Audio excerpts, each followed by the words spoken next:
Eles não disseram: "Vamos trancar você aqui." Eles disseram: "Você estará segura."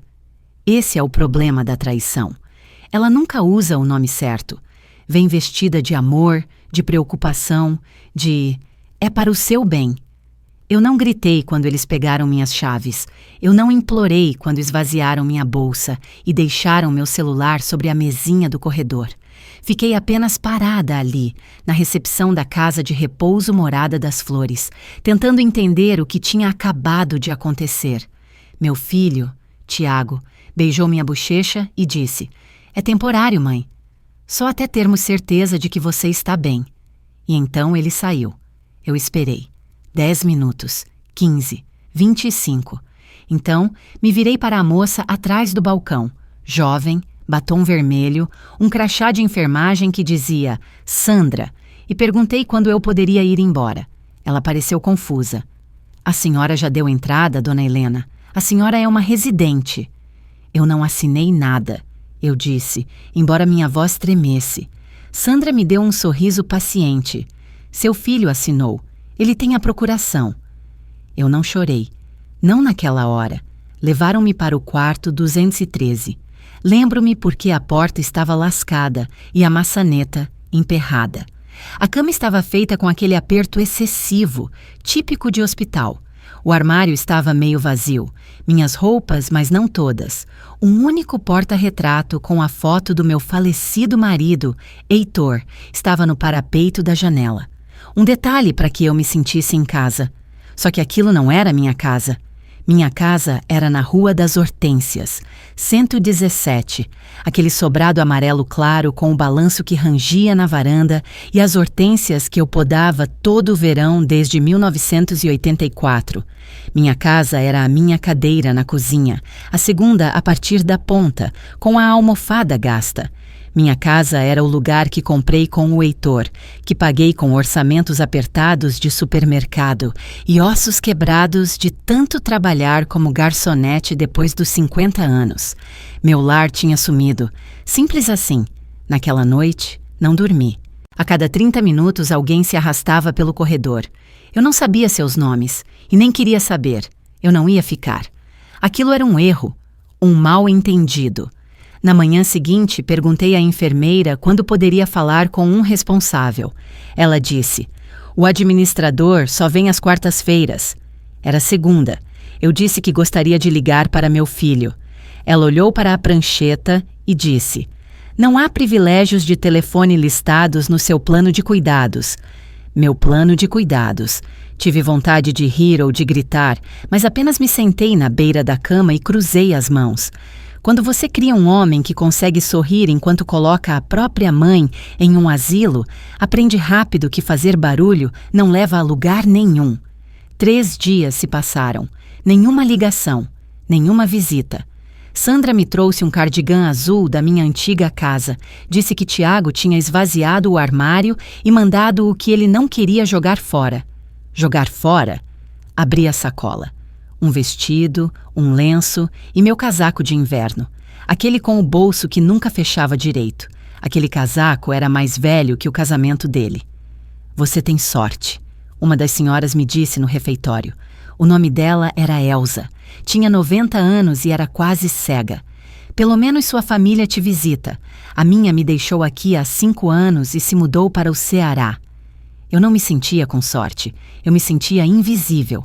Serviram ervilhas moles e um frango com gosto de papelão. Eu não reclamei.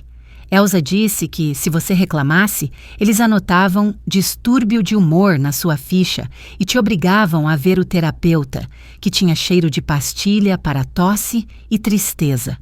Eu não queria terapia. Eu queria meu nome de volta, minhas chaves, a janela da minha cozinha com o comedouro de pássaros lascado. Quando perguntei de novo sobre o telefone, Sandra disse: "A senhora pode usar o da equipe em caso de emergência." Então eu usei. Disquei para o meu filho, direto para a caixa postal. Depois disquei para minha antiga vizinha, Vera. Ela também não atendeu. Eu nem tinha certeza se ela ainda morava ao lado. Deixei um recado mesmo assim. Naquela noite, peguei o casaco de inverno e o pendurei nas costas da cadeira. O bolso cedia um pouco. Enfiei a mão dentro, distraidamente, como fizera 1000 vezes no supermercado, procurando por recibos ou embalagens velhas. Mas desta vez senti um papel, grosso, brilhante, dobrado uma vez. Eu o puxei, um bilhete da Mega Sena. Olhei para ele como se tivesse vindo da vida de outra pessoa. Os números estavam preenchidos, em tinta preta. A data da compra? 1 semana atrás. O mesmo dia em que Tiago me trouxe para cá. Virei o bilhete. Nenhum rabisco, nenhum risco no código de barras. Ainda intacto. Por um longo momento, fiquei apenas olhando para ele. Então eu sorri.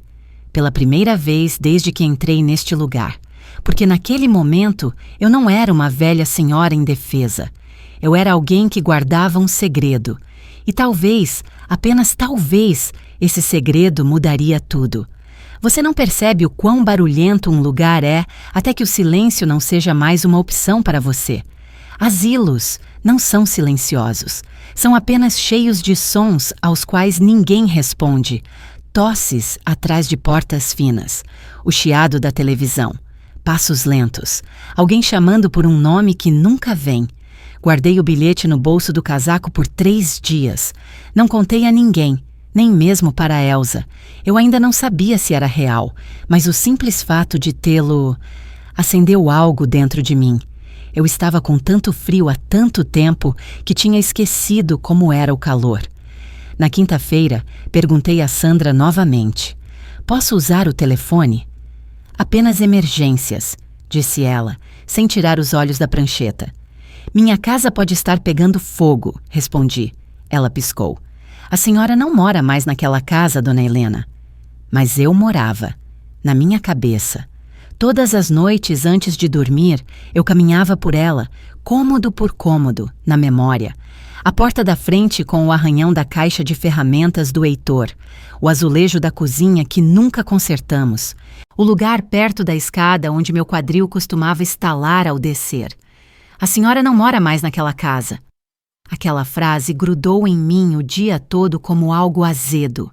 No jantar, as ervilhas estavam frias. Comi mesmo assim. Elsa sentou-se à minha frente, resmungando sobre um clube de buraco que ela costumava dirigir em 62.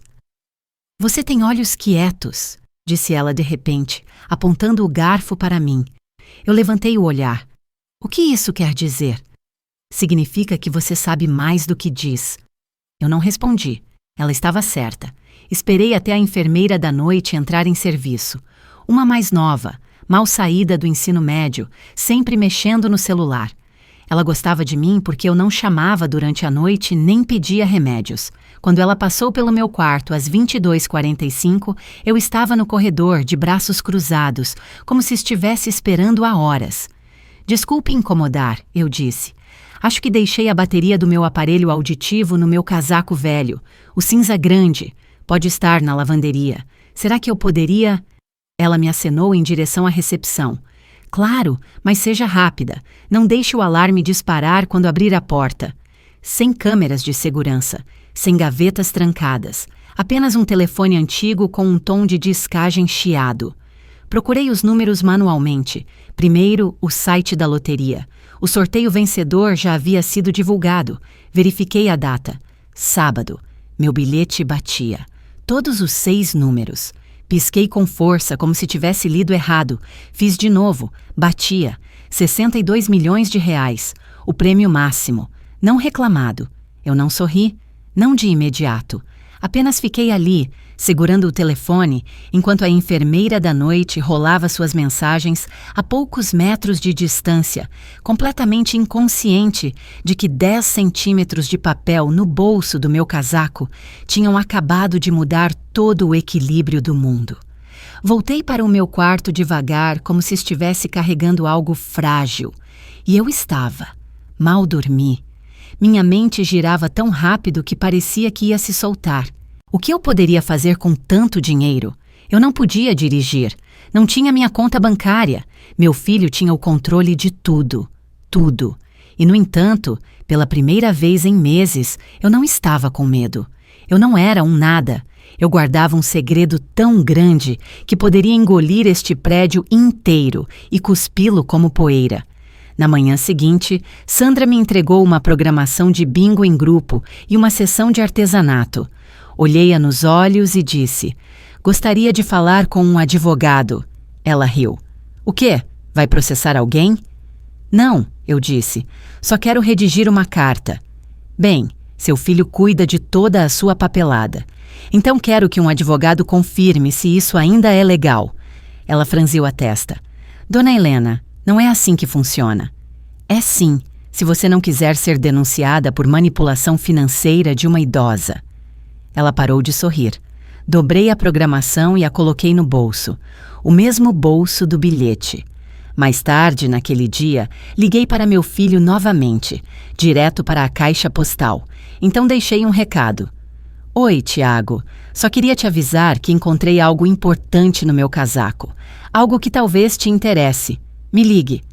Não disse mais nada. Deixei-o imaginar. Naquela noite, sentei-me com Elsa novamente. Ela estava me contando sobre seu quarto marido. Eu não estava ouvindo. Estava pensando em nomes falsos, fundos fiduciários, advogados particulares, contas no exterior. Tudo o que eu já tinha ouvido em filmes sobre pessoas ricas protegendo sua riqueza dos que não a mereciam. Eu ainda não era rica. Não oficialmente, mas eu não era mais indefesa, e isso fazia toda a diferença. Ele finalmente ligou de volta. Era domingo de manhã, logo depois que a equipe trouxe as bandejas do café da manhã. Mingau de aveia frio, torrada murcha. Eu não toquei em nada. O telefone na parede tocou. Sandra atendeu e depois chamou pelo corredor. "Dona Helena, é seu filho." Caminhei devagar, não porque estivesse cansada, mas porque precisava daqueles poucos segundos para engolir o fogo na minha garganta. "Oi, mãe", disse Tiago quando atendi. Sua voz soava alegre demais, como se estivesse atuando para uma plateia. "Recebi seu recado. Algo importante, é?" Aí estava. "Nenhum. Como você está?" "Nenhum. Precisa de alguma coisa?" Apenas direto ao ponto sobre o que ele poderia querer colocar as mãos. "Encontrei um pedaço de papel", eu disse calmamente, "no bolso do meu casaco, da última vez que o usei." Houve uma pausa. "Que tipo de papel?" "Ah, só uma coisa que esqueci de jogar fora", eu disse. Esperei. Deixei o silêncio se estender. As pessoas sempre se revelam quando você não se apressa para preencher o vazio. "Olha, mãe", disse ele após um instante, "espero que você esteja se adaptando. Todo mundo diz que este lugar é de primeira." Olhei ao redor do corredor. Uma senhora idosa discutia com a máquina de salgadinhos porque não aceitava sua nota de R$2. Outra dormia com o queixo no peito, esquecida por todos. "Sim", respondi, "de primeira." Ele hesitou novamente. "Sei que não foi fácil, mas você tem que admitir que é mais seguro. A casa tinha escadas. Você estava esquecendo seus compromissos." "Eu esqueci um compromisso, Tiago." "Bem, isso assustou a Márcia. Ela disse que você não reconheceu a voz dela." Quase ri.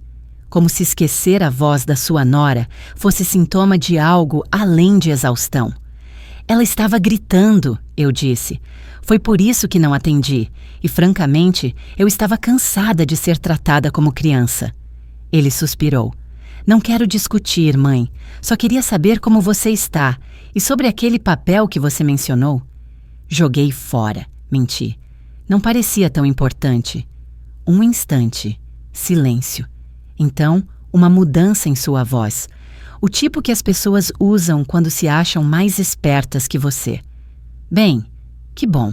Fiquei preocupado que fosse algo que você não entendesse. Sabe, oficial?" Eu sorri. Não porque ele estivesse certo, mas porque ele não tinha ideia do quão errado estava. Depois que desligamos, voltei para o meu quarto, fechei a porta e a tranquei. Uma das poucas no andar que ainda tinha um ferrolho. Peguei o bilhete e o coloquei sobre a mesa. Olhei para ele. Por muito tempo. Como se ele pudesse começar a brilhar. 62 milhões de reais. Ainda não reclamados. Ainda meus. Fiz uma lista. Coisas que eu precisaria. Um advogado. Comprovante de identidade. uma conta bancária fora do alcance de Tiago, um novo testamento e, acima de tudo, tempo. Tempo para me mover devagar, silenciosamente, como alguém planejando uma fuga. Naquela tarde, pulei o bingo. Sandra me lançou um olhar. Tudo bem? Só estou cansada, respondi. Na verdade, eu nunca estive tão desperta. Na sala comum, alguém tinha deixado um jornal. Folheei-o. Nas últimas páginas, anúncios pequenos. Advogados, contadores, especialistas em documentos. Arranquei um. Consultoria para planejamento sucessório de idosos. Sigilo garantido. Memoricei o número. No dia seguinte, esperei até que a recepção estivesse distraída e peguei o telefone da equipe emprestado novamente. Liguei da escada. Estou ligando por uma parente, eu disse. Ela está em uma casa de repouso, tem algumas preocupações financeiras, problemas com procuração. A mulher do outro lado da linha fez uma pausa. Lidamos muito com isso. Gostaria de marcar uma reunião. Nome? Helena Matos. Dei um nome falso. Não queria nada que pudesse ser rastreado até Helena Almeida ainda. Podemos fazer isso aí? Ela disse que poderiam enviar alguém, um associado, silencioso, discreto. Quinta-feira à tarde, 14h30. Desliguei e pressionei o telefone contra o peito por 1 segundo. Era real. Eu tinha uma reunião, um começo. Naquela noite, sentei-me no escuro e olhei pela janela. A lua estava alta. Fiquei imaginando se Tiago já tinha terminado de tirar as coisas da minha casa. Se ele tinha vendido meus livros antigos, o bule de vidro que Heitor me deu no nosso 10º aniversário. Se Márcia tinha jogado fora minha caixa de costura. Se eles tinham encontrado os álbuns de fotos na gaveta debaixo da minha cômoda. Eles não estavam apenas me tirando de casa. Eles estavam me apagando. Mas não mais. Porque em algum lugar, dentro de um envelope lacrado na minha gaveta, havia um bilhete premiado que eles não sabiam que existia. E eu não tinha a menor intenção de compartilhá-lo com pessoas que me tratavam como uma bagagem a ser guardada. Não. Desta vez, o plano era meu. O plano era... Dizem que os velhos não deveriam ter segredos, mas é exatamente por isso que somos tão bons em guardá-los. A quinta-feira demorou a chegar. Passei a manhã inteira fingindo ler, com as mãos tremendo um pouco debaixo do cobertor. No almoço, Elsa perguntou por que eu não parava de olhar para o relógio. Encontro quente? Ela brincou. Pode-se dizer que sim, eu disse. Às 14h15, fui para a recepção, fingindo esperar uma entrega. A equipe não fez perguntas. A essa altura, eles já presumiam que eu era inofensiva. Às 14h29, um sedã verde escuro parou. Um homem desceu, meia-idade, terno cinza impecável, pasta de couro. Ele não parecia um vendedor. Parecia alguém acostumado a dizer às pessoas que elas estavam prestes a ser processadas. Ele entrou e olhou ao redor. Helena Matos? Ele perguntou. Eu me levantei. Sou eu. Ele não piscou. Homem esperto. Fomos para o Jardim dos Fundos, um pequeno quadrado de concreto com plantas de plástico e bancos enferrujados. O tipo de lugar projetado para parecer ar fresco, com um orçamento limitado. Ele abriu a pasta e pegou um bloco de notas. Sou André Moraes, disse ele. Planejamento sucessório, consultas confidenciais. A senhora disse que tinha uma situação envolvendo uma procuração? Eu assenti. Foi assinada sob pressão. Meu filho controla tudo. Minha casa, minhas contas bancárias, até minha correspondência. A senhora sabe o que ele fez com seus bens? Tenho algumas ideias. Ele rabiscou algo. Podemos contestar a procuração. Vai levar tempo. O que mais? Eu fiz uma pausa. Era o momento. Enfiei a mão no bolso do casaco e tirei o envelope. Encontrei isto na semana passada, eu disse, e o deslizei em sua direção. Ele o abriu, olhou para os números, verificou a data. Então ele ergueu os olhos. A senhora já verificou? Sim, o sorteio de sábado. Todos os 6 números, 62 milhões de reais.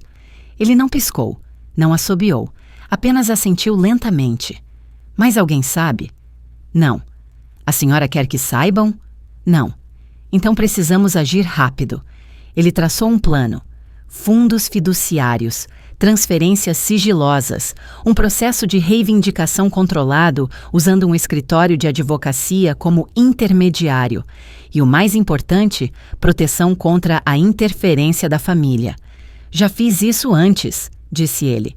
Clientes idosos com riqueza repentina. É mais comum do que se pensa. Ele me entregou um novo envelope com formulários dentro. A senhora precisará de um endereço seguro para correspondência para parte disso. Eu não tenho um. Ele pensou por um momento.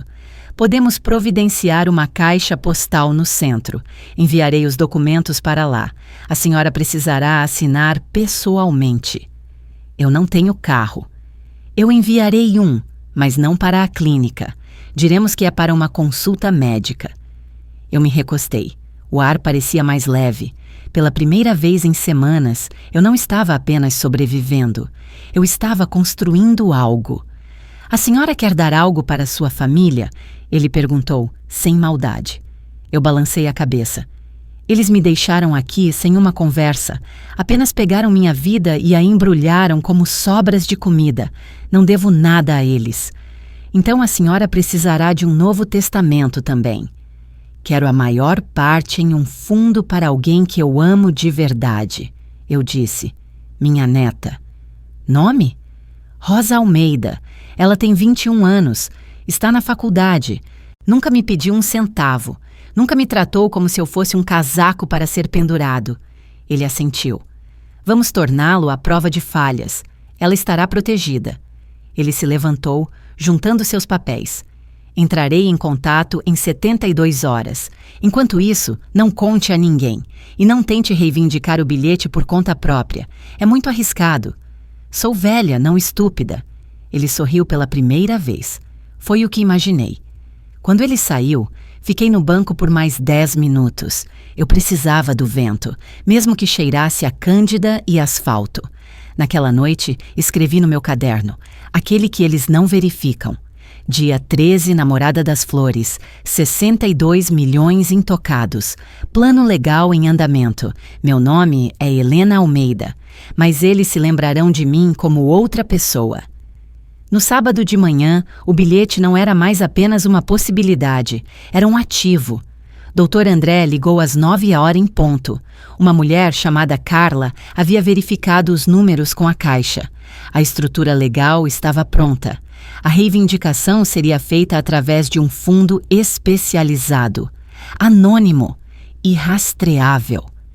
O bilhete permanece sua propriedade até que o pagamento seja emitido, disse ele. Mas a partir do momento em que o cheque for compensado, tudo vai para o fundo. A senhora será listada como beneficiária sob um pseudônimo legal. Que nome? Perguntei. Clara Tavares, disse ele. Escolhemos algo neutro. Clara Tavares. Não era um nome que levantaria suspeitas. Não era um nome que Tiago ou Márcia jamais pensariam em pesquisar no Google. Para onde o dinheiro vai? Perguntei. Por enquanto, para uma conta de custódia sigilosa. Assim que estiver seguro, podemos dividi-lo como a senhora quiser.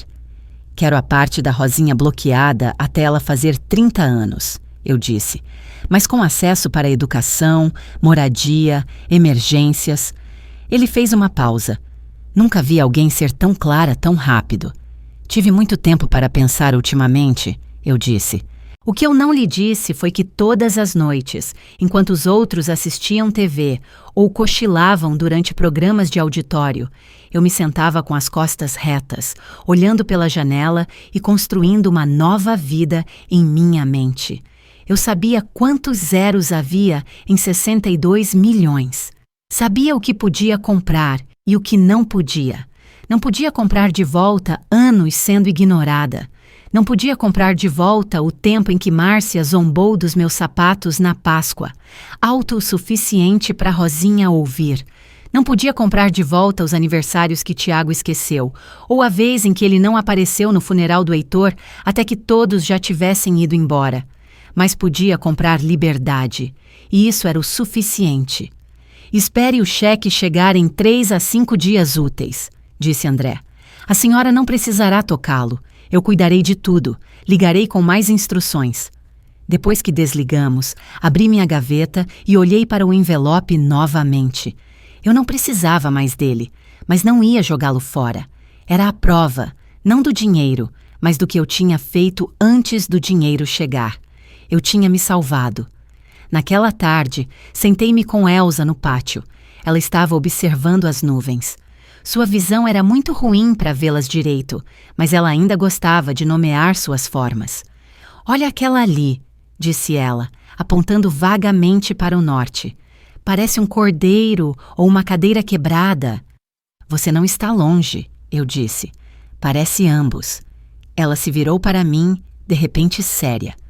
"Você vai embora, não vai?" Eu não respondi. "Eu posso sentir", disse ela. "Pessoas como você não ficam em gaiolas." Eu olhei para ela. Elsa, que estava presa na Morada das Flores há 5 anos. Elsa, que deu suas economias para 3 enteados que agora lhe enviavam cartões de aniversário sem endereço de remetente. Estendi a mão e apertei a dela. "Se eu for", eu disse, "vou te mandar algo de verdade." "Como o quê?" "Como um advogado com uma caneta." Ela riu, um som seco e pequeno. "Isso seria algo." Naquela noite, Rosinha ligou. Eu não deveria receber ligações pessoais, mas a enfermeira da noite, a mesma que me deixou usar o telefone, começou a me dar um tempinho depois do apagar das luzes. "Vó", Rosinha sussurrou, "pai disse que talvez venda seu carro." Quase deixei o telefone cair. "Ele o quê?" "Ele disse que está parado na garagem, juntando poeira, que não faz sentido continuar pagando o seguro." "Aquele carro é meu", eu disse. "Eu sei. Por isso estou ligando. Não queria que você descobrisse depois." Meu coração apertou. Era um Onix antigo, nada de especial. Mas Heitor o tinha escolhido para mim. Disse que combinava com minhas mãos, seja lá o que isso significasse. "Eu vou cuidar disso", eu disse a ela. "Não se preocupe." "Só estou com saudades", disse ela. "É estranho não ouvir sua voz todos os dias." "Eu também sinto sua falta." Houve uma pausa. "Você parece diferente." "Pareço?" "Mais forte", disse ela. Eu sorri. "Estou recuperando minhas forças." Depois que desligamos, escrevi outra linha no meu caderno. "Carro sendo vendido. Sem consentimento. Mais um tijolo no muro." Então guardei o caderno debaixo do travesseiro e fui dormir. Sonhei com oceanos e silêncio, e com as chaves da minha própria porta. Deixe-os pensar que sou impotente. Essa foi a primeira regra que me dei depois que descobri que tinha ganhado. Nunca os deixe me ver como algo além da velha senhora inofensiva que eles pensam ter trancado. Deixe-os me subestimar. Deixe-os esquecer que eu já tive um nome. Porque enquanto eles estavam lá fora, redecorando minha vida, eu estava construindo algo muito mais silencioso e infinitamente mais perigoso. Não é difícil se tornar invisível em um lugar como a Morada das Flores. Você só precisa parar de reagir. Não reclame quando esquecem de trazer sua correspondência. Não se encolha quando alguém pega seu lugar no refeitório. Não levante a voz quando Sandra entrega sua bandeja de almoço para a pessoa errada. De novo, apenas sorria. Seja agradável. Eles param de olhar para você depois de um tempo. Você se torna parte da mobília. Um cabide com boa postura. E a partir daí, você pode ver tudo. Aprendi mais em 3 dias de silêncio do que em 79 anos de conversa. Quem rouba do armário de suprimentos? Quem bebe na lavanderia? Quem está dormindo com o zelador da noite? Quem esquece de dar os remédios e mente sobre isso na ficha? Mas eu não anotei nada disso. Não valia a pena. Eu não planejava ficar tempo suficiente para dedurar ninguém. Eu só precisava de um disfarce. Tempo para esperar a ligação do André. Tempo para o fundo se encher. Tempo para garantir a próxima fase. Enquanto isso, eu estudava meus inimigos. Sandra, a enfermeira do dia, tinha uma voz como uma faca e um gosto por chamar as mulheres mais velhas de queridinha quando estava irritada. Eu a peguei repreendendo um homem chamado Cláudio por tocar a campainha muitas vezes. "O senhor não precisa de ajuda. O senhor precisa de atenção", disse ela. Cláudio não falou mais com ninguém desde então, apenas ficou olhando para a parede. O administrador, o Sr. Queiroz, tinha um sorriso cheio de dentes, mas olhos que não combinavam. Toda terça-feira, ele passava com uma prancheta pedindo aos residentes que assinassem pesquisas de qualidade que ninguém lia. Perguntei a ele uma vez o que aconteceu com a antiga sala da biblioteca. Cortes no orçamento, disse ele. 2 semanas depois, vi o nome dele na lista de doadores para a nova quadra de tênis que estavam construindo para a equipe. O jogo aqui não era sobre cura, era sobre contenção, e eu estava farta de ser contida. Naquela sexta-feira, Tiago finalmente apareceu. Vi o carro dele, meu antigo Onix, no estacionamento. Ele havia trocado o adesivo no para-choque, que costumava dizer "Apoie as bibliotecas do bairro", por algo que dizia "Eu não estou discutindo, só estou explicando por que estou certo". Adequado.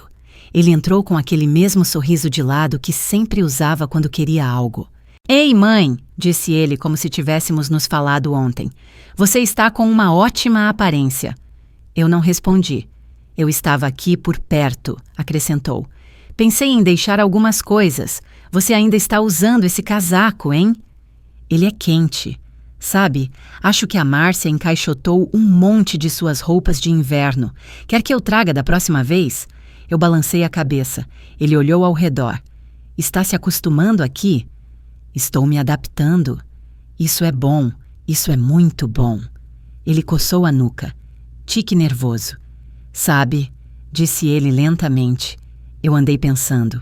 Assim que a questão da herança se resolver, talvez pudéssemos colocar aquela casa à venda. Os preços estão altos agora. Pode ser uma boa. "Minha casa?" "Bem", ele deu de ombros, "não é como se você estivesse usando."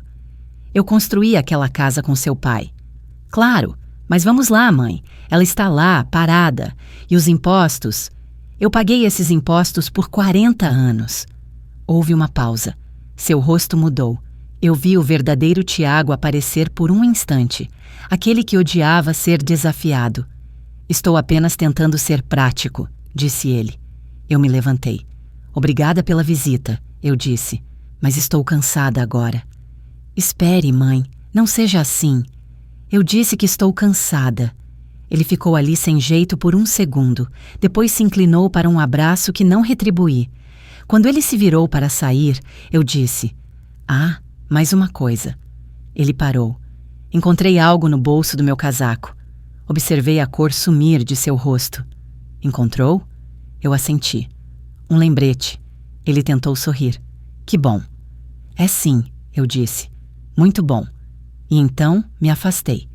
Não porque eu tivesse terminado, mas porque ele não tinha ideia de que eu estava apenas começando. O advogado veio durante o horário de visitas. Ninguém notou. Essa é a genialidade da burocracia. Esconda qualquer coisa atrás de uma prancheta e um aceno educado, e as pessoas segurarão a porta para você sem fazer uma única pergunta. André usava um blazer azul marinho desta vez. Menos formal, mais fácil de esquecer. Sem pasta, apenas um envelope debaixo do braço. Ele se registrou como Pastor Guilherme. A recepcionista até lhe ofereceu uma xícara de café. Coitada! Eu estava esperando na sala de TV, fingindo assistir a uma reprise de uma novela antiga. Sandra mal levantou os olhos quando saí. "Só alguns minutos", eu disse, alto o suficiente para constar na ficha. Nos encontramos na sala de estar da família, um cômodo extra com um sofá empoeirado e samambaias de plástico. Tranquei a porta atrás de nós. "Está tudo pronto", disse André sem rodeios. "O cheque foi emitido, os fundos estão seguros." Soltei um suspiro que nem sabia que estava segurando. "O fundo está operacional. A conta em seu nome falso está ativa. Direcionamos todas as distribuições através de intermediários legais. Sua identidade está selada. Você é oficialmente Clara Tavares agora, pelo menos no papel." "Qual é o saldo?" "Depois dos impostos, honorários advocatícios iniciais e filtros administrativos, 43,7 milhões, Bas, eu não me abalei. A parte da Rosinha?" Ele me entregou uma página. 10 milhões em um fundo bloqueado. As condições que a senhora especificou estão incluídas. Ela pode acessar um subsídio para moradia, custos educacionais, emergências de saúde. Qualquer coisa fora disso requer aprovação do administrador do fundo, que sou eu, conforme seu pedido. Eu assenti. Ela estará segura. E a senhora? Estarei mais segura quando sair daqui. Ele não sorriu. Esse é o próximo passo. Já comecei a redigir a petição para revogar a procuração do seu filho. Mas até que o intimemos, ficamos quietos. Quando isso pode acontecer? Ele verificou o relógio. 3 dias, talvez 4. Assim que ele for intimado, começaremos a contestação. A senhora precisará estar fisicamente presente no tribunal. É aí que as coisas ficam delicadas. Estou pronta. Ele ergueu uma sobrancelha. Sem hesitação? Nenhuma. Ele pegou um documento de sua pasta. Este é o seu Novo Testamento. Atualizado. Assinado pela senhora, testemunhado e autenticado pelo meu escritório. Ele invalida quaisquer documentos anteriores, incluindo o que seu filho a pressionou a assinar há 2 anos. Peguei o papel. Meu nome, o verdadeiro, impresso em negrito no topo. Li as primeiras linhas em voz alta. Eu, Helena Evelyn Almeida, em perfeito juízo e memória, revogo por meio deste todos os testamentos e codicilo-os anteriores. Parei. Era o suficiente. Algo mais? Perguntei. Ele hesitou. Apenas uma coisa. Pedi ao meu escritório para fazer uma pequena verificação de antecedentes de Tiago e Márcia. Eu não pedi, mas também não fiquei surpresa. Eles já anunciaram sua casa com um corretor particular, extraoficialmente. Testando o mercado, como dizem. As fotos foram tiradas na semana passada. Márcia se passou por sua representante. O anúncio está programado para ir ao ar na segunda-feira. Meu estômago revirou. Não de raiva, mas de uma confirmação silenciosa. Eu não estava louca. Eu não tinha entendido errado. Eles estavam me apagando ativamente. Eles não vão receber 1 centavo, eu disse. Não vão, concordou André. Porque até segunda-feira o tribunal terá uma liminar pronta. Eles não poderão tocar em sua propriedade, ou em seu nome. Dobrei os papéis e os coloquei na minha bolsa de tricô. Quando nos levantamos, ele fez uma pausa. Sabe, disse ele, a maioria dos meus clientes nesta situação tem medo demais para agir. Eles só querem o dinheiro e um lugar para se esconder. A senhora é diferente. Não estou buscando vingança, eu disse em voz baixa. Estou buscando clareza. Ele assentiu. E depois disso? Depois disso, eu desapareço. Apertamos as mãos e ele saiu pela saída do jardim. 10 minutos depois, Sandra passou por mim no corredor. Você está animada hoje, disse ela. Tive uma visita agradável, respondi. Ela não perguntou com quem. Eles nunca perguntam. Naquela noite, escrevi no meu caderno. Fundos garantidos. Novo Testamento assinado. Procuração a ser revogada. Não estou mais sob o controle de ninguém. Então guardei o caderno, apaguei a luz e deitei na cama em completo silêncio. Pela primeira vez em anos, o silêncio não parecia solidão. Parecia controle. Colocaram Lilian no quarto 107 porque ela não reclamava quando o aquecimento falhava. Os outros foram transferidos para quartos mais quentes, mas Lilian, que conseguia citar páginas inteiras de poesia de cor, simplesmente disse: "Meu hálito embaça o vidro. É calor o suficiente para mim." Ela tinha 84 anos, afiada como uma navalha e seca como sal. Uma ex-bibliotecária com a coluna mais reta que a da maioria dos funcionários. Quando falava, o fazia como os livros a ensinaram. Claramente, sem palavras desperdiçadas. Gostei dela imediatamente. Ela estava namorada das flores há mais tempo que a maioria. 4, talvez 5 anos. Não participava das sessões em grupo, não fazia artesanato, nunca se inscrevia para o karaokê, mesmo quando Sandra implorava. Eles nunca se perguntam por que os velhos param de cantar, ela me disse uma vez. Apenas continuam distribuindo microfones. Começamos a tomar chá juntas na sala de recreação. Ela trazia seus próprios saquinhos. Os que servem aqui têm gosto de meias fervidas, dizia ela. Eu não discutia. Contei a ela meu nome verdadeiro na segunda tarde em que nos sentamos juntas. Todos aqui me chamam de Helena, eu disse. Mas fora deste lugar meu nome é Clara Tavares. Ela piscou uma vez e disse: fascinante. Contei a ela sobre o advogado, o fundo, o bilhete. Eu não sei porquê. Havia guardado o segredo de todos os outros, até mesmo de Rosinha. Mas algo em Lilian me fez acreditar que ela carregaria o peso daquilo comigo. Não por mim. Quando terminei, ela não pediu detalhes. Em vez disso, serviu mais chá. Como se sente? Ela perguntou. Como se estivesse segurando uma arma carregada em uma sala cheia de pessoas que acham que sou inofensiva. Ela sorriu. Ótimo. Continue assim. A partir de então, nos encontrávamos todas as tardes às 3. Eu trazia as palavras cruzadas, ela trazia o chá. Nem sempre falávamos sobre o dinheiro. Às vezes, falávamos sobre a filha dela, que não ligava há 18 meses. Às vezes, sentávamos em silêncio, ouvindo o rádio da sala comum ao lado. Um dia, ela disse: sabe o que eles não entendem sobre nós? O quê? Nós tivemos vidas. Vidas de verdade. As pessoas pensam que nascemos velhos, que existimos apenas para dar à luz a eles, emprestar-lhes dinheiro e desaparecer silenciosamente em móveis acolchoados. Mas nós nos lembramos de tudo. Eu assenti. Ela olhou para mim. Então, quando você vai embora? Em breve, eu disse. A contestação legal acontece na próxima semana. Depois disso, eu desapareço. Nova identidade. Novo lugar. Ela bateu na xícara de chá. Você vai me mandar um cartão postal? Vou te mandar um advogado. Ela sorriu. Isso é melhor. Naquela sexta-feira, Sandra me pegou cantarolando no corredor. Você está de bom humor, disse ela desconfiada. Lembrei-me de algo bom, respondi. Bem, agarre-se a isso. Temos uma inspeção em grupo chegando. O Sr. Queiroz quer todo mundo sorrindo. Eu lhes darei um sorriso, eu disse, logo depois que consertarem o aquecimento no quarto 107. Ela revirou os olhos. Lilian não se importa. Ela não deveria ter que se importar. Afastei-me antes que ela pudesse responder. Naquela noite, Lilian e eu jogamos um jogo secreto. O que você faria se te dessem as chaves? Eu me mudaria para uma cidade onde ninguém sabe meu nome, disse ela. Mudaria meu cabelo? Compraria um gato? Moraria em cima de uma livraria e nunca mais falaria, a menos que me desse vontade. Você sempre fala quando tem vontade.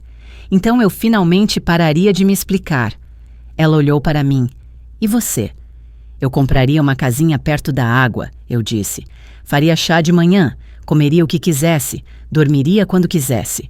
E nunca, jamais, pediria permissão novamente. Lilian ergueu sua xícara de chá. Ao dia em que ninguém perguntará para onde você vai. Brindamos com as canecas. Essa foi a última noite em que a vi. Na manhã seguinte, a porta dela estava fechada. Na hora do almoço, uma enfermeira entrou silenciosamente e retirou a placa com o nome dela da porta. Nenhum anúncio, nenhuma cerimônia, nenhuma explicação. Apenas se foi. Como um capítulo arrancado de um livro que ninguém terminou de ler. Perguntei o que aconteceu. Em paz, durante o sono. Alguém sussurrou. Sentei-me na sala de recreação, olhando para a cadeira vazia dela. Ninguém mais pareceu notar. Ou talvez tenham notado e aprendido a continuar andando. Naquela noite, escrevi apenas uma linha no meu caderno. Lilian se foi. E agora tenho ainda mais certeza. Preciso sair daqui, antes que esqueçam que eu também estive aqui. Mandei um carro para minha antiga casa.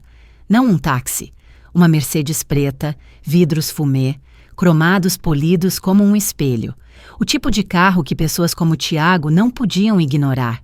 Chegou às 16h05 de uma terça-feira, a hora exata em que Márcia costumava postar suas atualizações de vida no Instagram. Jantares em família, progresso da reforma, frases inspiradoras sobre gratidão, nenhuma das quais parecia incluir a mulher que pagou a hipoteca deles. O motorista saiu com um uniforme cinza impecável e entregou a Márcia um envelope branco. sem endereço de remetente, sem logotipo, apenas o nome dela. Dentro havia uma carta, digitada em papel de linho grosso, de uma empresa fictícia chamada Consultoria Imobiliária Vista do Rio. Dizia: "Prezada senhora Almeida, nossa empresa representa um cliente anônimo com interesse em adquirir várias propriedades de legado na região. Sua residência atual, na Rua das Hortênsias, 117, foi identificada como um alvo de alto valor devido ao seu registro histórico e condição estrutural. Nosso cliente está preparado para oferecer 1,3 milhão de reais em dinheiro, sujeito a um título limpo e fechamento rápido. Este não é um contrato formal, mas uma expressão de sério interesse. Uma inspeção completa será agendada após seu acordo para discutir mais a fundo. Respeitosamente, Consultoria Imobiliária Vista do Rio." Havia um número de telefone na parte inferior, redirecionado através do escritório de André. A isca era simples e deliciosa. 2 horas depois, o telefone do meu quarto tocou. Era Rosinha. "Vó, você está sentada?" "Eu estou sempre sentada." Ela riu nervosamente. "Ok, então, a mãe recebeu uma carta hoje. Uma empresa imobiliária quer comprar sua casa. Tipo, urgentemente. Tudo em dinheiro. 1.300.000. Eu não disse nada. "O pai está surtando", continuou ela. "Eles estão tentando descobrir quem é esse cliente anônimo. Ele acha que é alguém da cidade, tentando revendê-la." Eu ainda não disse nada. "Você não parece surpresa." "Não estou", eu disse finalmente. "As pessoas valorizam as coisas de forma diferente quando pensam que podem lucrar." Houve uma pausa. Ouvia respirar fundo. "Foi você que fez isso?" Eu sorri. "Vamos apenas dizer que algumas pessoas precisam de um lembrete de que nem tudo é delas, só porque estão em cima." Naquela noite, Tiago ligou. Deixou uma mensagem. Eu a ouvi 3 vezes. "Ei, mãe, sei que tivemos nossas diferenças ultimamente e eu só... Acho que seria bom conversarmos, talvez esclarecer as coisas. Sei que você provavelmente está chateada com a história da casa, mas talvez possamos resolver algo. Me ligue, ok?" Ele parecia incerto, hesitante. Bom, pela primeira vez desde que Heitor morreu, meu filho estava aprendendo como era estar do lado de fora de algo importante. Eu não retornei a ligação. Em vez disso, pedi à enfermeira para me ajudar a imprimir uma carta. "Você tem uma impressora?" Perguntei docemente. "Claro", disse ela. "Do que precisa?" "Apenas um documento pessoal rápido, para um aniversário." Ela não questionou. Eu digitei lentamente, deliberadamente. "A quem possa interessar, eu, Helena Evelyn Almeida, estou em sã consciência e não sob coação. Não autorizei a venda da Rua das Hortênsias, 117, a nenhuma parte. Quaisquer representações feitas por terceiros, agindo em meu nome, são falsas e sujeitas a disputa legal. Todas as perguntas sobre esta propriedade devem ser direcionadas ao meu representante legal. Assinado HEA." Dobrei. Coloquei em um envelope. Enderecei a fictícia Consultoria Imobiliária Vista do Rio. Então coloquei na minha gaveta, onde guardava os documentos reais, os que importavam. Este era apenas teatro, mas às vezes o teatro é a única maneira de fazer o público finalmente prestar atenção. Na manhã seguinte, Rosinha ligou novamente. "O pai está enlouquecendo", ela sussurrou. "Ele continua dizendo que algo não bate." Eu não respondi. "Vó?" "Sim, querida." "Você está com raiva?" Pensei por um momento. "Não", eu disse. "Estou acordada." Eles vieram rastejando. Foi numa tarde de sexta-feira, logo após o almoço, quando Sandra apareceu na minha porta com um sorriso que ela não conseguia manter reto. "Você tem visitas", disse ela, com aquele tom que as pessoas usam quando estão fingindo estar felizes por você. Tiago e Márcia estavam no corredor, como realeza forçada a caminhar pela ala dos servos. Tiago usava um blazer, um que ele nunca vestia a menos que algo precisasse ser apresentado. Márcia usava saltos e um sorriso tão largo que eu sabia que ela o havia praticado no carro. Mãe, disse ele, dando um passo à frente como se tivéssemos nos falado ontem. Olha só para você, você está ótima. Estou? Claro que está, interveio Márcia. Tão elegante. Adorei esse lenço. Não era um lenço, era a gola de um suéter velho que eu havia cortado para esconder uma mancha de cândida. Mas tudo bem, deixe-a atuar. Eles se sentaram à minha frente na sala de visitas. Alguém havia colocado aqueles biscoitos amanteigados velhos que ninguém come. Tiago cruzou as pernas, limpou a garganta. Quero começar dizendo que temos pensado muito em você. Eu assenti. Percebemos que talvez tenhamos agido rápido demais, sabe, com a casa e a transição para cá. Transição. Como se ser trancada em um asilo fosse a próxima fase natural depois de comprar 2 latas de sopa no corredor errado. Márcia se inclinou. Nós só queremos o que é melhor para você. Vocês deixaram isso bem claro, eu disse. Eles trocaram olhares. Tiago tentou novamente. Olha, sobre aquela carta, a da casa, você não mencionou nada sobre querer vender. Porque eu não quero. Certo, disse ele rapidamente. Tudo bem, totalmente bem. Estamos apenas tentando entender quem poderia ter. Eu não pedi por ela, eu disse, mas não fiquei surpresa. Márcia se mexeu na cadeira. Ainda assim, não é um bom momento para mantê-la vazia. O mercado é imprevisível e... Eu não estou morta, eu disse. Ambos congelaram. Márcia tentou rir. Ah, meu Deus, claro que não. Nós só... Eu não estou morta, repeti. E esta ainda é a minha vida. Houve um longo silêncio. Tiago finalmente disse. Ninguém está dizendo o contrário. Mas vocês agiram como se estivessem, quando esvaziaram meus armários, quando cortaram meu acesso ao banco, quando assinaram meu nome em coisas que nunca li, quando venderam o piano. A última parte o atingiu. Eu vi. Ele não esperava que eu soubesse sobre o piano. Inclinei-me para a frente com a voz firme. Vocês pensaram que eu iria em silêncio, pensaram que eu ficaria grata, pensaram que um quarto arrumado e uma tigela de ervilhas moles era tudo que eu precisava. Tiago abriu a boca. Fechou-a novamente. Márcia alisou o vestido. Não queríamos te magoar. Claro que não, eu disse. Vocês estavam muito ocupados se ajudando. Ela se encolheu. Tiago se levantou. Ok, mãe, não precisamos fazer isso agora. Viemos apenas para dizer oi, para ver como você está. Talvez trazer algumas coisas de casa, se quiser. Traga o carro, eu disse. Ele piscou. Meu carro. Aquele que você disse que estava pensando em vender. Traga-o de volta. Ele está em uso. Precisávamos dele. Está registrado em meu nome. Ele tentou sorrir. Tecnicamente, sim. Então, tecnicamente, é roubo. Márcia também se levantou. Talvez isso tenha sido um erro. Olhei para ela. Não da minha parte. Eles saíram 10 minutos depois, abalados, mas tentando não demonstrar. Sandra os observou passar pela recepção, com acenos educados e sorrisos tensos. Então, ela se virou para mim. As visitas da família são sempre tão alegres? Apenas quando estão tentando esconder algo, eu disse. Naquela noite, sentei-me perto da janela e observei o vento passar pelas árvores como se tivesse algo urgente a dizer. Eu não me mexi, não sorri, não me senti vitoriosa, apenas pronta. Mais um fio havia sido puxado. O desmanche havia começado. Ele veio sozinho da próxima vez, sem Márcia, sem pretextos.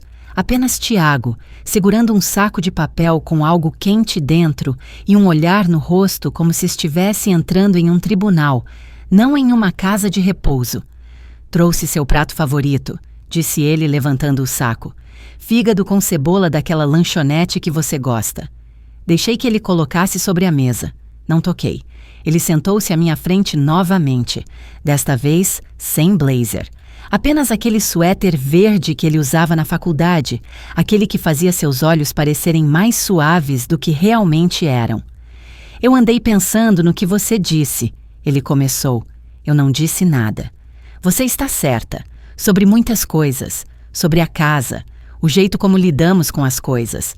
Ergui uma sobrancelha. Lidamos. Ele assentiu lentamente. Não queríamos te excluir.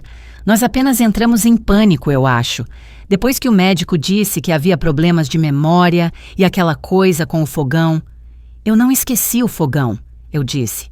O botão estava quebrado. E os problemas de memória eram cansaço do luto. Ele olhou para baixo. Tomamos decisões que achávamos inteligentes. Não, eu disse. Vocês tomaram decisões que eram convenientes para vocês. Ele engoliu em seco. Acho que isso é justo. Ficamos em silêncio por um longo momento. Ele se mexeu na cadeira, mãos entrelaçadas entre os joelhos como um menino esperando para ser punido. Mãe, disse ele, o que você quis dizer quando disse que encontrou algo no seu casaco? Ah, aí estava. Esperei. Deixei a pergunta flutuar no ar como uma pena que ele esperava que pousasse suavemente. Eu quis dizer exatamente o que eu disse, respondi. Você encontrou algo importante? Encarei seus olhos. Pela primeira vez, não pisquei. Encontrei um lembrete de que o que é meu ainda é meu, que eu não desapareci, que ainda tenho um nome, e escolhas, e dentes. Ele deu uma risada nervosa. Dentes? Metafóricos, eu disse. Ele assentiu. Ok. Havia algo em seu rosto. Não culpa. Não exatamente. Algo mais próximo da confusão. Como se o roteiro que ele havia escrito para mim não estivesse mais funcionando e ele não soubesse como improvisar. Você precisa de alguma coisa? Ele perguntou. Dinheiro? Roupas? Sei que arrumamos as malas rápido. Não preciso de nada, eu disse. Tudo o que preciso já está em andamento. Aquilo o atingiu. Eu vi um brilho de algo por trás dos olhos. Medo, talvez. Ou suspeita. Ele limpou a garganta. Você sempre foi forte, mãe, mas se precisar de ajuda, eu ainda estou... Você não está, eu disse, em voz baixa. Não mais. Ele desviou o olhar. Então, como se lembrasse de algo ensaiado, acrescentou. A Márcia também quer se desculpar. Ela não queria ser impositiva. Ela queria vencer, eu disse. Ela só não esperava que eu me levantasse de novo. Tiago se levantou. O saco com o fígado e a cebola ainda estava na mesa entre nós, esfriando. Vou deixar isso aqui, disse ele. Dê para a Elsa, respondi. Ela ainda come como se acreditasse em milagres. Ele hesitou. Nós estamos bem? Inclinei a cabeça ligeiramente. Pensei naquela palavra. Bem, é o que as pessoas dizem quando querem pular as consequências. Não, eu disse. Mas agora somos honestos. Isso é um começo. Ele assentiu. Não discutiu. Apenas caminhou até a porta, parando com a mão na moldura. Você mudou. Não, eu disse. Você que nunca olhou de perto. Então ele saiu. Naquela noite, não escrevi no caderno. Não precisei. Algumas verdades são altas o suficiente para ecoar sem serem registradas. Eles esvaziaram o quarto de Lilian em menos de 1 hora. Sem cerimônia, sem reunião de equipe. Apenas 2 auxiliares, um carrinho de lixo e uma lista de verificação. As cortinas permaneceram abertas o tempo todo. O sol batia na cama onde ela havia morrido 2 noites antes. Na hora do almoço, o quarto tinha um novo nome na porta. Na hora do jantar, uma nova senhora havia se mudado. Sua família trouxe uma planta e uma caixa de biscoitos sem açúcar. E foi isso. Na manhã seguinte, perguntei se eles haviam guardado alguma das coisas de Lilian. A enfermeira deu de ombros. Sem parentes próximos. Apenas uma filha em algum lugar em Maceió. Não retornou nossa ligação. Sem memorial. Sem menção. Esperei o anoitecer e caminhei pelo corredor. A porta dela estava aberta. Sapatos novos debaixo da cama. Novo porta-retrato na cômoda. Um homem de uniforme militar sorrindo ao lado de uma mulher que eu não reconheci. As xícaras de chá haviam sumido. O dicionário de palavras cruzadas. O lenço velho que ela usava, mesmo quando estava calor. Apagada. Voltei para o meu quarto e tranquei a porta. Sentei-me na cama. Deixei o silêncio chegar. E e pela primeira vez em semanas me permiti lamentar. Não apenas por Lilian, embora sua ausência parecesse uma rajada repentina em um quarto que você pensava estar selado, mas por tudo isso, pelos amigos há muito enterrados, por Heitor, pela versão de mim que costumava entrar em supermercados e não ser seguida pela mão de alguém no meu cotovelo. Pensei no dinheiro, na verdade, nos planos, e percebi. Eu não tinha me perguntado uma vez sequer o que eu queria.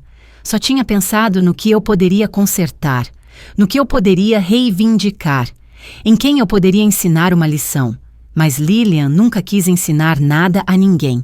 Ela só queria paz, seu próprio quarto, seu próprio chá, um nome que significasse algo quando ela o dissesse em voz alta. Era isso que eu queria. Estava construindo um futuro ou apenas enfeitando as ruínas? Na manhã seguinte, fiz uma lista. Coisas que eu não preciso mais. Vingança, a última palavra. Desculpas que nunca viriam. Coisas que eu ainda quero. Uma janela que eu possa abrir sem permissão. Minha própria colher, minha própria caneca, minha própria chave. Silêncio. Não do tipo que parece abandono, mas do tipo que parece escolha. Cancelei a ligação que havia agendado com André. Adiei por uma semana.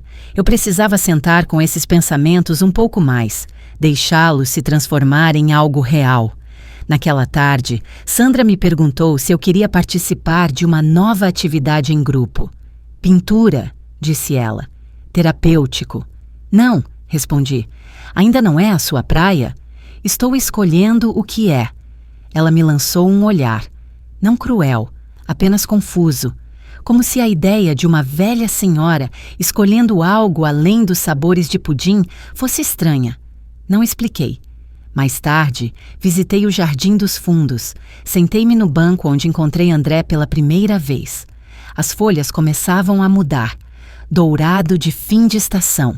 Alguns vermelhos quebradiços. O céu estava quieto. Enfiei a mão no bolso e encontrei um saquinho de chá. De Lilian. Um dos bons. Eu o preparei naquela noite. Lentamente. Despejei na caneca de cerâmica grossa que me deram quando cheguei. Aquela com um lascado na alça que ninguém mais queria. E bebi. Não por conforto, mas por clareza. Ligaram do escritório de advocacia na manhã de terça-feira.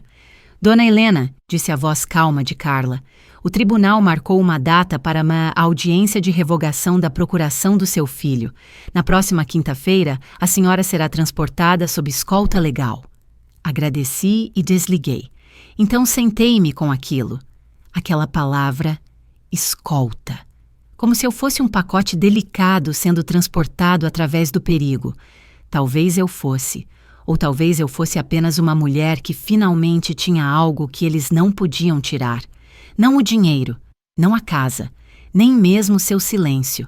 Naquela tarde, encontrei Elsa no corredor, olhando para o elevador como se ele pudesse se abrir para algo que mudaria sua vida. Indo a algum lugar? Perguntei. Apenas na minha cabeça, respondeu ela. Caminhei com ela de volta para o seu quarto. Não conversamos muito. Ela era uma das poucas pessoas que entendiam que o silêncio não era a falta de algo. Às vezes, era o único espaço que restava para pensar. Antes de sair, tirei algo do meu bolso. Era um envelope dobrado. O que é isso? Ela perguntou. Um nome, eu disse. Um advogado. Você não precisa usar, mas se algum dia sentir que alguém tirou demais de você, ligue. Ela olhou para mim por um longo tempo. Então guardou-o na gaveta ao lado de seu rosário e frasco de aspirina. Não me despedi. Nenhuma de nós teria gostado disso. De volta ao meu quarto, abri o caderno novamente. Não para fazer outra lista, para escrever algo que eu não ousara admitir.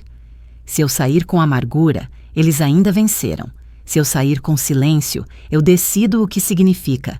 Se eu sair com paz, eu retomo meu nome. Não era um mantra, não era um plano. Era apenas uma verdade. No dia seguinte, pedi um envelope da equipe à enfermeira. Quero enviar algo, eu disse. Para quem? Minha neta. Ela hesitou. A senhora pode ligar para ela, sabe? Quero que ela tenha isso no papel. Ela trouxe o envelope. Escrevi o nome de Rosinha na frente. Dentro, coloquei 3 coisas. Uma cópia do documento do fundo com o nome dela.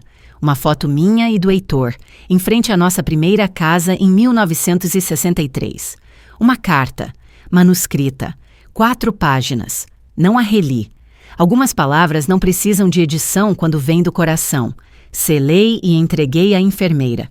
Envie hoje, eu disse. Não amanhã, hoje. Ok, respondeu ela, curiosa, mas não perguntou. Naquela noite, Tiago ligou novamente. Caixa postal. De novo. Sua voz estava menor agora. Ei, mãe, só para saber como você está. Sei que não lidei com tudo da maneira certa. Acho que ainda estou tentando entender as coisas. Me ligue quando puder. Ele não disse, eu te amo. Nem mesmo no final. Não retornei a ligação. Em vez disso, abri a última gaveta da minha pequena cômoda. Dentro estava o bilhete de loteria original. O papel havia desbotado um pouco, as bordas macias de tanto manusear. Segurei-o por um tempo. Então, o rasguei ao meio. Depois, ao meio de novo. E de novo. Até que restassem apenas pequenos quadrados que pareciam neve. Joguei-os na lixeira sem cerimônia. Não porque me arrependesse, mas porque não precisava mais dele. O dinheiro era real. O fundo era real. Mas o bilhete... Aquele sempre fora apenas uma porta, e eu já estava do outro lado. O tribunal era pequeno, não como os da televisão, sem grandes bancos de madeira ou câmeras esperando do lado de fora. Apenas algumas fileiras de assentos, uma mesa com microfones que não combinavam e uma juíza que parecia ter visto gente demais mentir e gente de menos dizer a verdade. Sentei-me na frente, ao lado de André. Minhas mãos estavam firmes, meu casaco estava limpo, meus sapatos eram os que Rosinha me deu de Natal 3 anos atrás. Eu os guardara em uma caixa de sapatos marcada para dias melhores. Este contava. Tiago sentou-se do outro lado do corredor, lábios pressionados como se quisesse dizer algo, mas não conseguisse encontrar o tom certo. Bom, deixe-o procurar. Márcia não estava lá.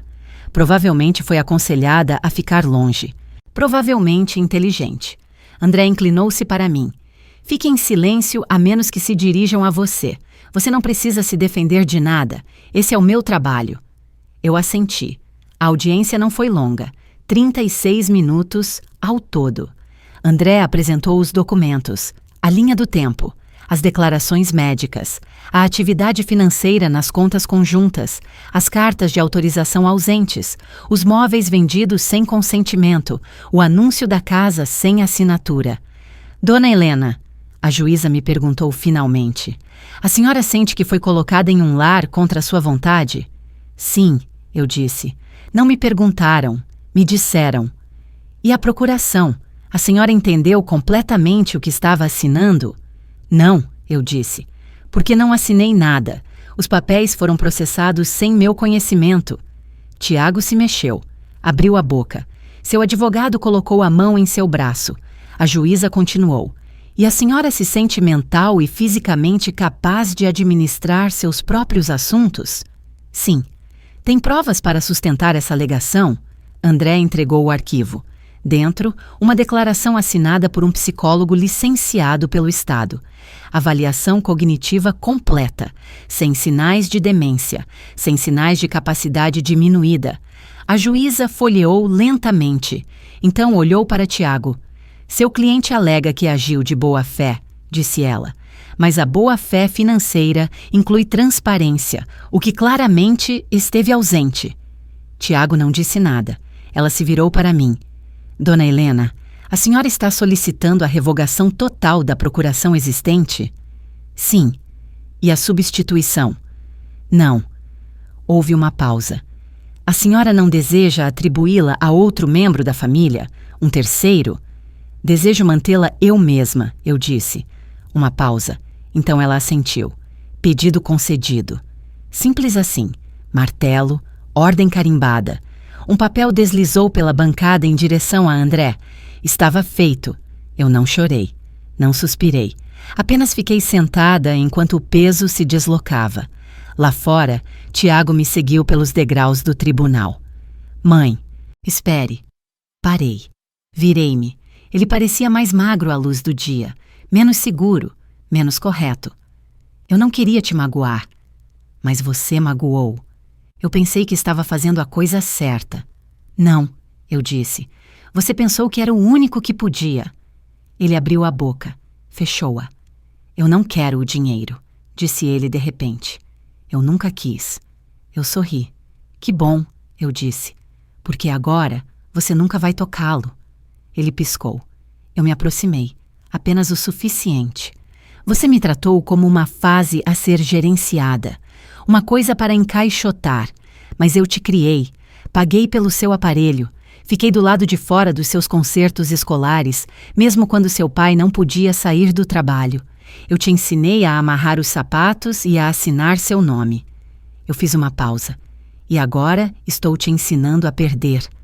Então me afastei, não olhei para trás. Nenhuma vez. Se você já foi silenciado, ignorado ou guardado como um casaco dobrado, leia isto até o fim. E quando terminar, diga algo, mesmo que seja apenas para si mesmo. Saí da Morada das Flores em uma manhã de terça-feira. Ninguém notou. André havia arranjado tudo. Uma enfermeira assinou os papéis de transferência. Licença temporária para reavaliação independente das necessidades de moradia. Sem perguntas, sem alarde. Fiz 2 malas, uma com roupas, outra com papéis. A equipe me deu um abraço genérico. Sandra disse, não se esqueça de nós. Eu disse, não vou. Não era mentira. Eu apenas não me lembraria deles da maneira que esperavam. O carro estava esperando lá fora, preto, silencioso, sem logotipos. Não me despedi de Elsa. Eu já havia deixado algo debaixo de seu travesseiro, uma nota, não assinada, com o número do advogado e uma frase de Lilian. Ao dia em que ninguém perguntará para onde você vai. A viagem foi longa. Eu não falei. O motorista não perguntou. Observei as árvores mudarem, as estradas se alargarem, a paisagem mudar de centros comerciais para colinas tranquilas e o mar. Entramos em uma rua estreita sem placas. No final, uma pequena casa branca com janelas azuis. Minha. Entrei pela porta da frente e tirei os sapatos. O chão estava frio, limpo, cheirava a madeira nova e sal marinho. No balcão, um bule, já esperando.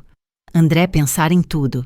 Na sala, uma cadeira, uma luminária, uma janela, de frente para a água, sem televisão, apenas silêncio, o tipo que você escolhe. Naquela noite, fiz chá. Escrevi a primeira linha em um novo caderno. Eu nunca fui pequena, apenas me fizeram sentir assim. Não escrevi mais nada. Não precisei. Naquela noite, dormi sem tranca na porta.